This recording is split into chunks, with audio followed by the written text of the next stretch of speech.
من دختری از سرزمین آفتاب و آسمانهای بلندم، دختری از نسل کوروش، از تبار مردمانی که بر خاک این سرزمین تاریخ را با خرد و مهربانی نوشتند.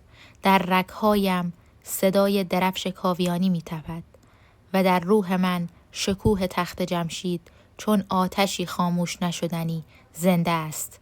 من دختر ایرانم، سرزمینی که فرهنگش هزاران سال پیش از آن که دنیا واژه تمدن را بشناسد آن را آفریده بود. سرزمینی که در آن قانون به جای شمشیر نشست و انسانیت بر تخت پادشاهی تکیه زد.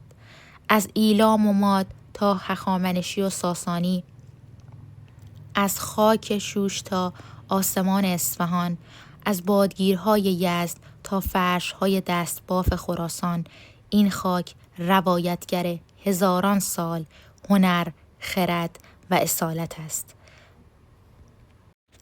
من به خودم، به اصالتم، به ایرانی بودنم افتخار می کنم و از همه کسایی که مثل منن میخوام که زیر این پست حمایت کنن، کامنت بذارن تا ایرانی بودنمون رو به همه دنیا نشون بدیم.